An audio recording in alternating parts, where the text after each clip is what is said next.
All right, friends, we have made it to the third week of April. And the way that I'm going to do the transits of this week, I'm going to come back every time that there's an ingress or some sort of an alignment, make a video for that. The way my schedule is working out, I have small chunks of time where I can do shorter videos, edit and upload, rather than doing one long one for the entire week. And it's noteworthy to say that this week, from here forth, actually, things are starting to shift, look and feel different. That said, I don't want to sensationalize transits. I've lived long enough and have been doing astrology long enough to have seen some insane alignments. And the shifts were very subtle, significant but subtle. It's not fireworks, it's not the apocalypse. And I think a healthy way of using transits is to take them as a point of self-reflection, to become an observer rather than an anticipator of something. Because that's a sure way to get anxiety. And a lot of people tune in to these transit videos and astrology in general because they want to know what's going to happen to them in life. In hindsight of life, it was not what happened that mattered, is what we extracted from it and who we became that matters. And if we use these points as a moment to sit and to reflect on our being and our becoming process, that is much more significant and way less anxiety inducing. So I just wanted to say that. And today we're going to cover the transit of Mercury's ingress into the sign of Aries. This is the last ingress after that retrograde. And its conjunction with Neptune, because as soon as it comes into the sign, it's going to meet Neptune at that 0 degree, which is a critical degree, or in Indian astrology is called the Gandanta point. So we're going to talk about that. And before moving on, just a little bit of housekeeping. If you guys enjoy watching these videos, if it's something of value to you, please remember to like, subscribe, and comment. And you can also go to my website at parisayazi.com. There you can find my readings. And there are a number of different readings that I do, like the nakshatra reading, your chart reading, archetypal life narrative counseling, as well as my courses, articles, etc. and etc. You can find them all there, and I'll also put the link in the description below. Now, without further ado, let us get into the first alignment of the week, all about Mercury. First and foremost, we're going to be happy that Mercury is getting out of Pisces, because Mercury was debilitated there, and Mercury was meeting up with that funky planet North Node Rahu, which was just expounding the problem of the intellect, the way that we think, the way that we can communicate, discern, know fact from fiction, reality from unreality. So things were very, very blurry for the minds, for the way that we think. Not mine as in the moon, but mine as in our active recollection, thinking, discernment. So Mercury is getting out of this mode. And it's going from a water sign where it's very emotive, it is very self-reflective, it's related more to our emotions. There's a difference between thinking and feeling, and Mercury was forced to feel things out rather than think through them. This is one of the reasons why Mercury is debilitated. So it's going to go from this water sign of Pisces into the fire sign of Aries. And the fire element in general is referring to the way we are inceptive, action-oriented. We feel a sense of urgency to do something now. There's a boldness also in the sign of Aries, which takes away from the shyness of the water elements, where it can even become silent in a lot of ways and just introverted. So when it comes into the fire sign, it's extroverted. It wants to express itself. And this is a planet of communication.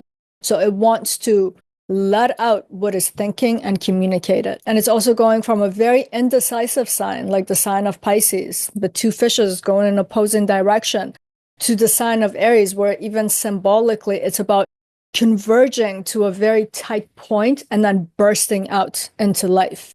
So it's becoming very decisive, certain, directed. So we can say whatever that Mercury symbolizes, such as the intellect, communication, the power of discernment, and the quickness that's already related to Mercury is going to get sharpened. So we're going to think faster, make decisions a lot faster. And another benefit of this ingress is that Mercury in the sign of Pisces can give way to a lot of ruminating. I am thinking about my thoughts and I'm thinking about my feelings and I don't know what to do and I feel stuck. I feel misunderstood. But in the sign of Aries, it's like, I don't need to think about it. I just need to act on this to change something. This ingress is saying that we want to act, we want to communicate, we want to say it, but it doesn't yet mean that we have clarity about it. Especially because Mercury's ingress takes it to that 0 degrees of Aries in the 29 degrees of Pisces and in the 0 degrees of Aries. Mercury is at that critical degree. So there are a lot of karmic knots here.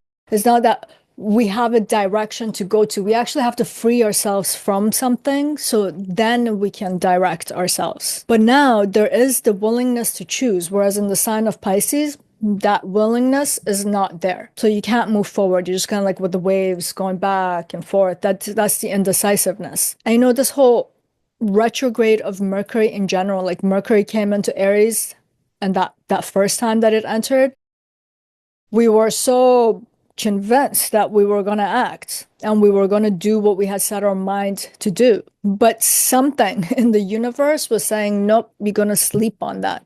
You're going to go back and think about that. You need to ponder that. And that created a lot of uncertainty. So it was almost as if we were forced to sit with a lot of uncertainty during this Mercury retrograde back into the sign of Pisces. And I would say because of the presence of other planets in Pisces, like an exalted Venus and even having Saturn there, which is a planet of restrictions, this was meant for us to accept certain uncertainties about life. Maybe it was even teaching us lessons about the impermanence of life.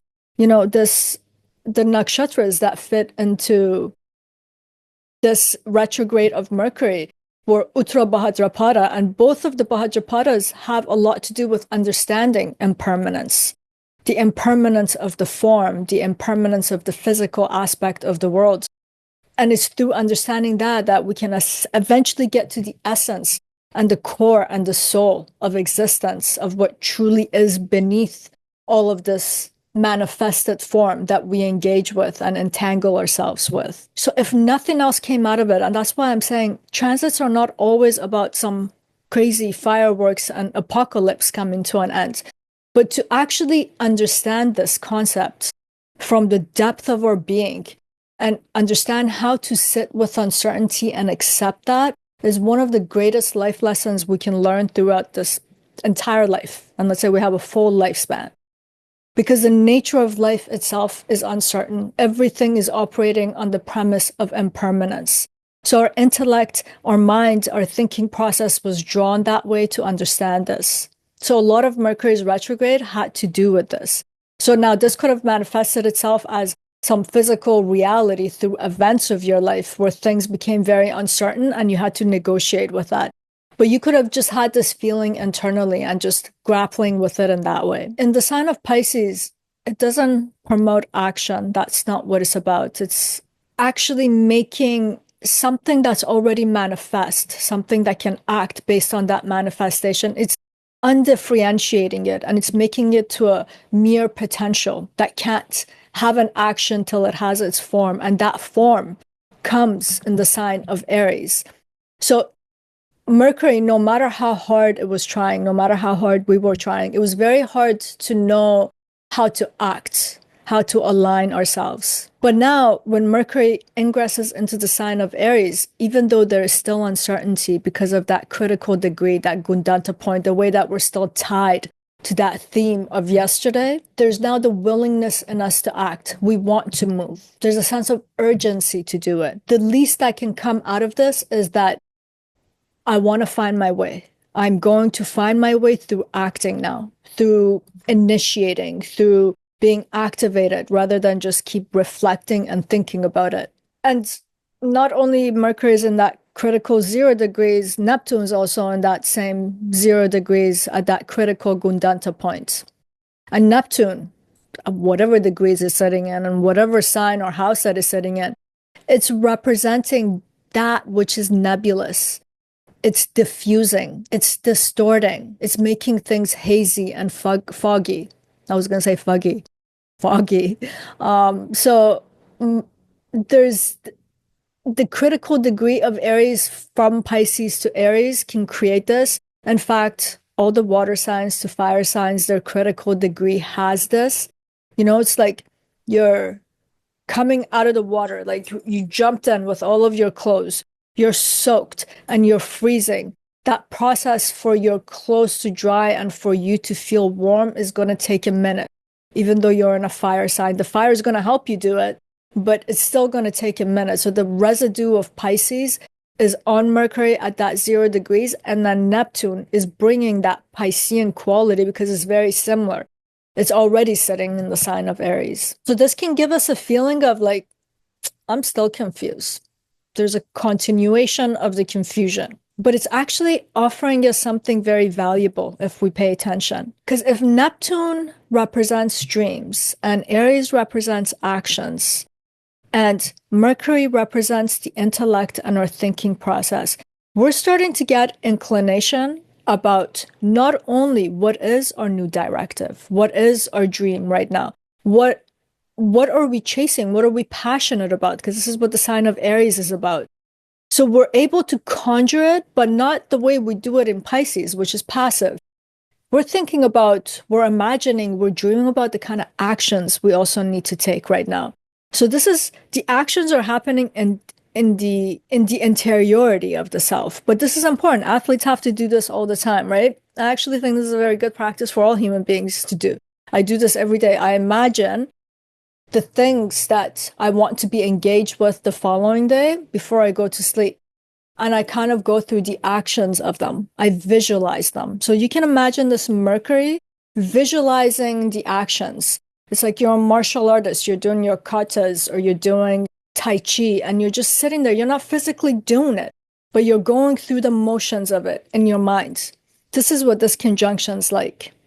And there is an urgency to act, but it's almost like a rehearsal of it mentally before we get to execute it through our body and in the material world. In some ways, this kind of visualization of actions creates the precursor for the embodiment of those actions so that they can be performed. That's what I'm saying. It's kind of like a rehearsal.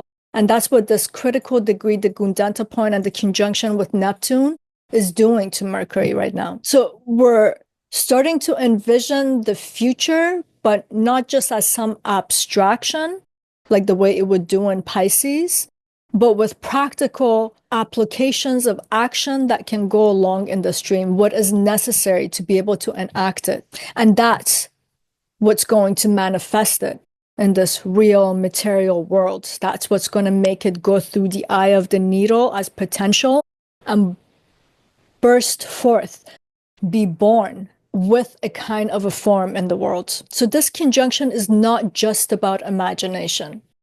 It's the means to take imagination into the realm of the form, to make a probability into a possibility, making something a possibility into something that's probable, because now we know what we need to do for it. All that ruminating that Mercury did in the sign of Pisces, and it went over this and it went over that. Now it's starting to come to realize, okay, I need to do these things to back up these dreams. So it's a moment of convergence.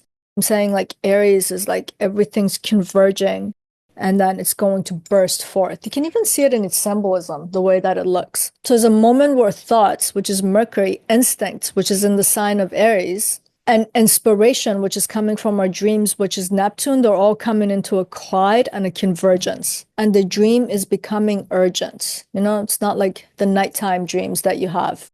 No matter how intense they were, when you wake up, you got to let them go. No matter how they affected you, you might spend the whole day letting them go. This is the kind of dream that you're going to hold on to. It's the kind of dream you have every intention to make it into something real. So, in other words, it can't stay in the mind anymore. It has to come out. If nothing else, we're dreaming about how we can move, how we can act, how we can externalize our inner content, how to be in the world. So it's saying a lot about that. And the sign of Aries has a lot to do with individuality. So there's something very personal now about these imaginings and these visuals that are coming to us. The sign of Pisces is often related to the collective. I wouldn't call it the collective, like society or even culture per se, because the sign of Pisces is just merging everything and making things become undifferentiated. So it's making the many into just one, into a whole, into a totality that now just has a depth. Whereas the sign of Aries is the initiation to go from that many into one. So the dreams are getting individuated, the ideas are getting individuated. And there's a very pioneering quality in the sign of Aries because of that adventurous thing that's there. That's where the willingness is also coming from to now act upon these dreams rather than to just sit on it like a hen on an egg till it hatches. It's time for it to hatch. It's just going through this critical degree. And once when it's past that shadow point of 9 degrees, also where the eclipses happen, that's where the momentum is picking up. From here, I would say to about that 9-degree mark, we're in this process of how do we take it from the internal realm into the world and birth it in that way. And just on a last note here, almost a last note, maybe more comes to mind, but we got to realize the condition of the chart, the transits, the current transits. Mars was debilitated. It's a planet of action. So it was almost as if it had its hands tied behind its back and it had to fight with its head, or I don't know, with its shoulders, or just throw these kicks. Its hands were tied. It couldn't properly act. Jupiter was in its detriment. And Jupiter is sitting in Mercury's sign. So Mercury was just getting overloaded with information that it couldn't decipher. Jupiter's like, let's just take everything into consideration. Mercury's like, dude, I just deal with bits of information, like slow it down a little bit. But now this Mars is moving also very shortly after into the sign of Leo. So we can see that something's being said about how we can ignite now. And this is the first step. Let's figure out what we're going to do.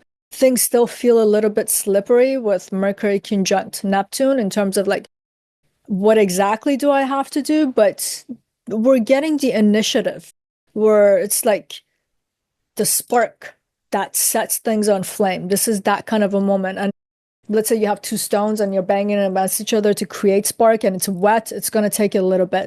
It's got that kind of a feeling. But we're being ignited now. So the vision is still being formulated in terms of how are we going to act upon it. But everything on the inside is stirring. And if you pay attention to the external world, it's also conspiring so that we are set into motion. And there's another thing to be said about the sign of Aries and Mercury sitting here. Water signs have a kind of a passivity. They're receptive. They're about taking in. They're not initiating and externalizing. So it doesn't indicate courage to act. We just dealt with so much uncertainty. We need a little bit of courage elixir at this moment to be able to act. And Mercury going into the sign of Aries, we're getting a dose of that, which is very important. We're being allowed to feel inspired. Fire signs do that. They bring a sense of inspiration. Fire is related to Dharma. So it's like, okay, that's my purpose. That's my sense of purpose. This is what I have to do. And if you think about it, if the internal self is being stirred that wants to act, and let's say the external factors of life are also supporting it, this is also changing our perception, our way of thinking. So the way that we've been thinking, which was pushing us to feel our thinking, is also being changed. So it's almost like getting a new lens of perception in terms of how we're deciphering and decoding ourselves and the reality that we're in. And it's a kind of perception that wants us to see clearly because of the fire element of Aries, to have a sense of vision, to have our thoughts become sharper, to speak with more precision and with a lot of oomph behind it, not flip-flopping anymore. So that's it for Mercury's alignments right off the get-go on the 15th and the 16th, depending on where you are, as well as its conjunction with Neptune in the sign of Aries.